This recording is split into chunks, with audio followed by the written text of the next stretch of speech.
Hey everyone, I'm Scott Stokely, and I am here with Bohdan Aleksieiev. Yeah. Did I get it right? Yeah. Bohdan, God, I knew I was going to mess it up. No. President and founder of the Disc Golf Club in the Ukraine. Yeah.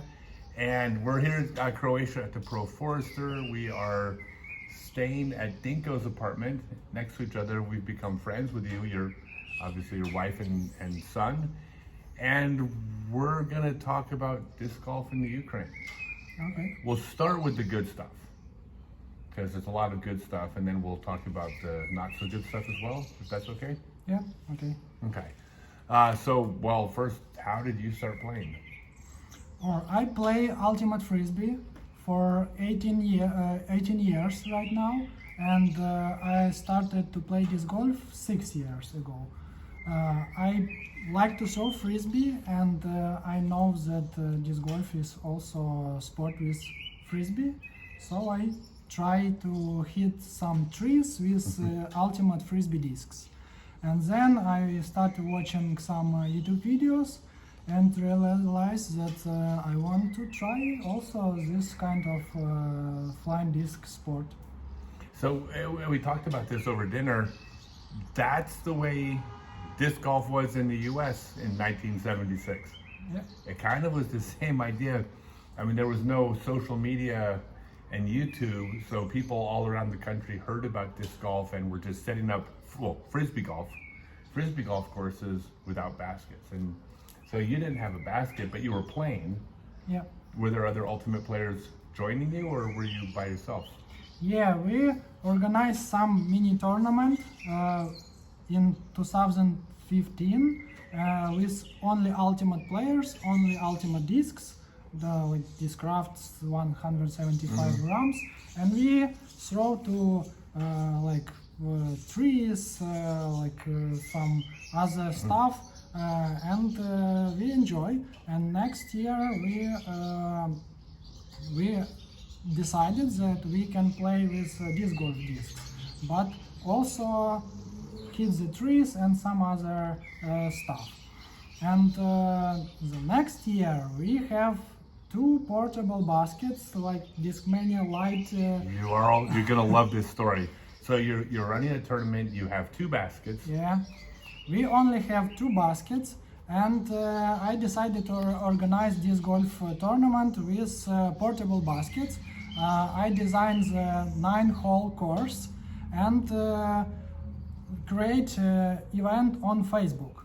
And after some 3 or 4 days, I see that Derek Robbins, Hall of Famer of disc golf, registered to my tournament in Ukraine. And he came, and some American guy, Chuck Chipyha, he was that time in Ukraine. So we started hole 1. I brought the basket to the position with all throws the discs, made the hole 1. Then I go grab the basket, run to the next position, stand this basket, run again to the tee pad, and we all together throw the next hole. And we play 3 rounds for 18 baskets. But you carry the baskets every time? Yeah, I and some other guy, because we have 2 baskets. Had 2 baskets. So I was sharing this at dinner. My very first frisbee golf tournament were no baskets. That was the 1982 Beach Bowl. What I didn't tell you, which you'll appreciate, is that there was a time when it was there were frisbee golf clubs without a basket course, and what a lot of the courses did back then was they would raise the money through the frisbee golf club and purchase 1 basket at a time. And so at the World Cup, it's a pretty important tournament, at the World Cup in 1987 at De La Vega, the world famous De La Vega disc golf course, there were 4 baskets at the World Cup, and that was because at that point the club had raised enough money for 4 baskets, and after the tournament they were going to be able to have enough money to buy another one. But that's how courses went in the ground. So what you're talking about is the way the sport has grown everywhere. Yeah. So you had 2 baskets, you run a tournament, Hall of Famer Derek Robin shows up. What was next? I mean, were you trying to get a permanent course in? Yeah, of course, it was a dream of mine to make a 18 course in my hometown. But when Derek he won the tournament, first place, and he was inspired of our motivation for growing the sport, and he connected me and talked to UC Maresma to send us 7 more baskets, so we have 9 white baskets to create and to host the tournament, and didn't run with it every time. Right. Yeah, and the next year we have that basket 9, and it was first Ukrainian national championship with 9 baskets, like permanent, but not big one. Right. Yeah. What city was this? It was the capital of Ukraine, Kiev.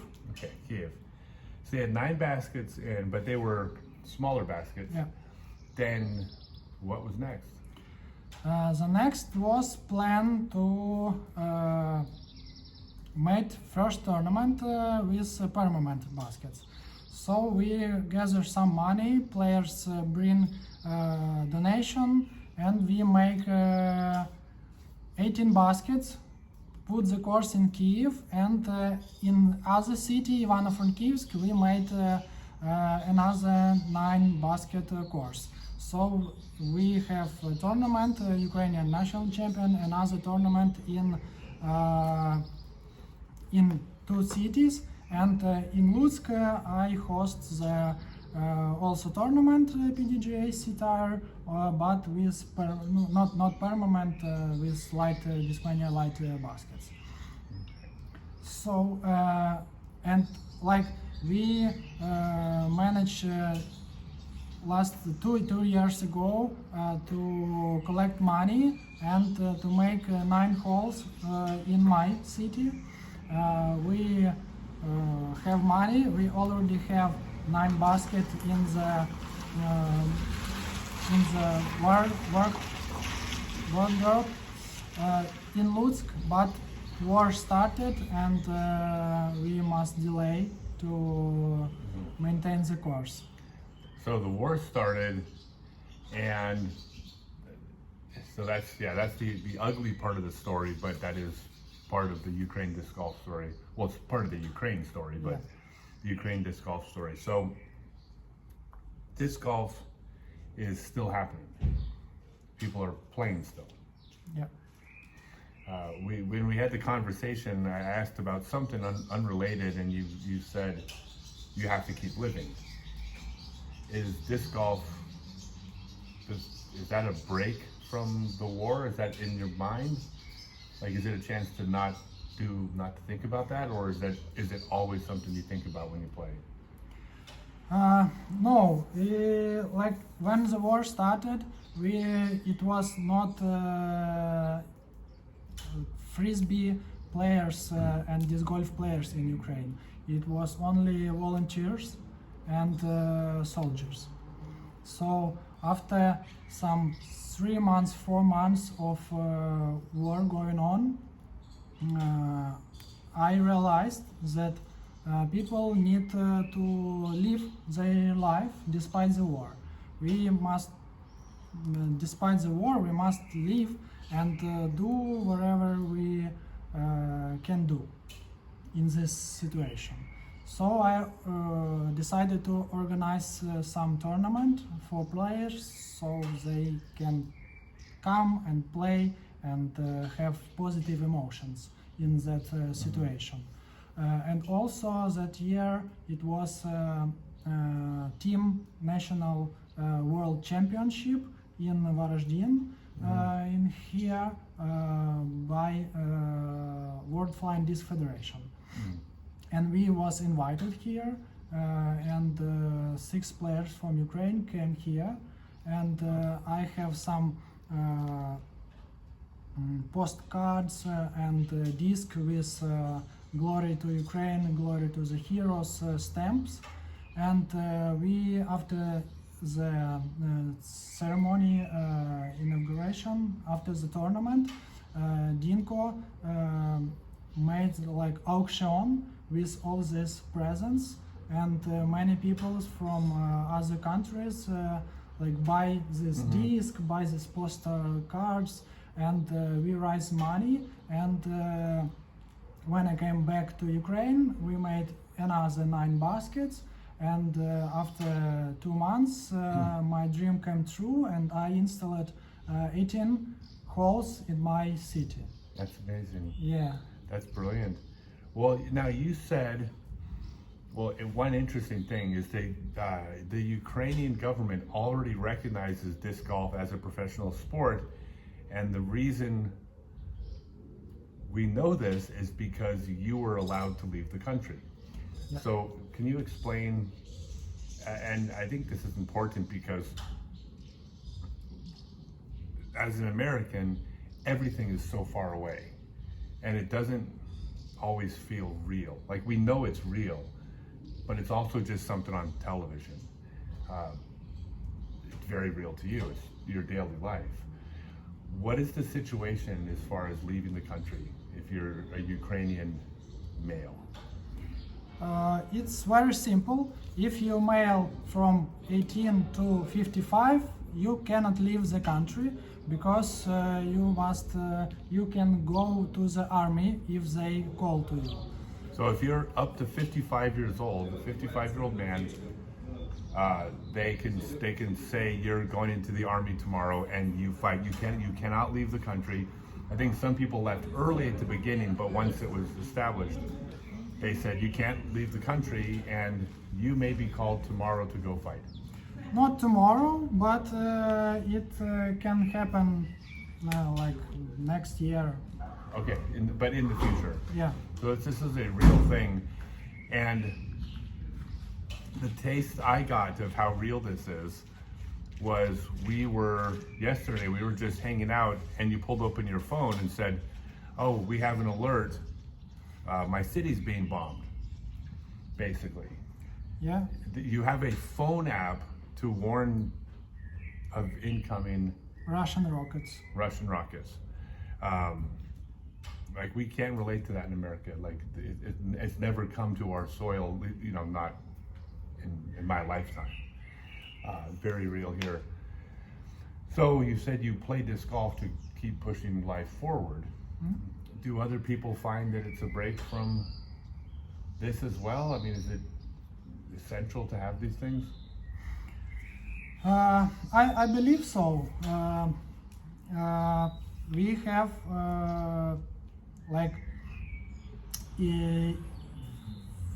some soldiers that was injured and in the hospital. Some disc golf players from Kiev go to the soldiers and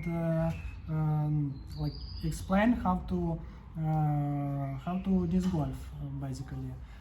They didn't want, but the doctor said that you need to move and you need some sports. So disc golf is good things for that. Okay. By the way, I lost my train of thought earlier. When I said the government recognizes disc golf, you are not allowed to leave the country if you're a male under 55 years old, except you have an exemption because you're one of the top 3 disc golfers in the Ukraine. Yeah. So the government gave you permission to leave the country to go compete because you are recognized as a professional athlete who needs to travel to pursue your career. Yeah.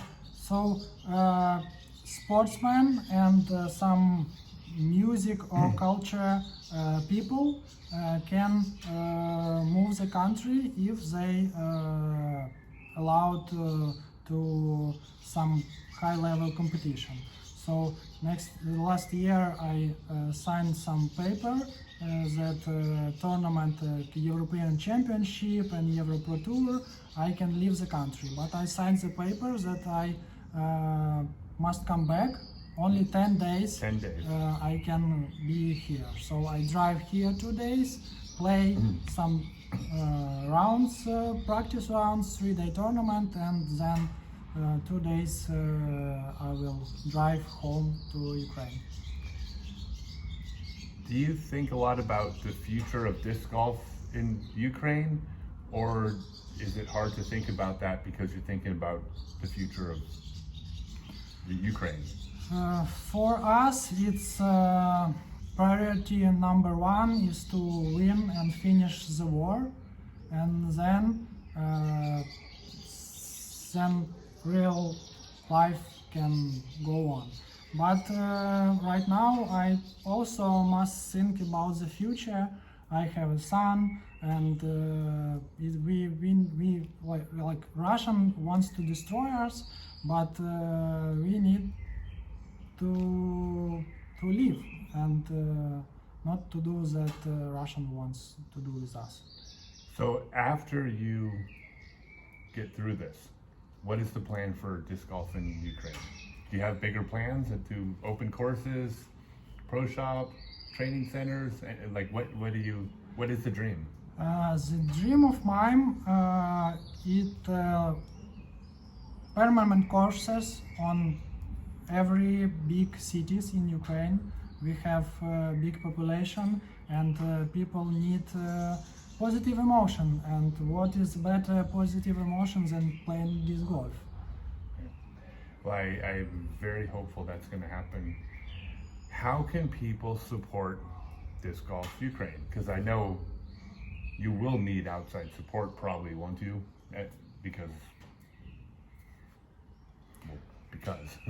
Yeah.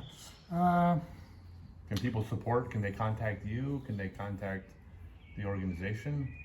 First of all, I have two options for you if you want to support Ukraine. I can give you one link to the big volunteer organization in Ukraine. You can go to their websites and support them. Or if you want to support disc golf, you can contact me and we will decide. We need not only money, but I can receive some used discs if you don't need, or used bags, and I will send them to players in other cities, and I will need for for kids, clinics for kids I do in school and other cities. So let's end on a happier note. What is the best thing about the Ukraine that nobody can take away? The best is Ukrainian people. There you go. I can't wait to come out there. I will join you at some point. Thank you so much for your time. Thank you. Thank you so much for talking about something that when you said that's just the real world. You can talk about it, but you made me feel very comfortable talking to you about it, and I appreciate that. Thank you so much. Thank you, everyone. I'll put links down. If you want to support disc golf in the Ukraine, there will be links in the description. Thanks, everyone. Bye.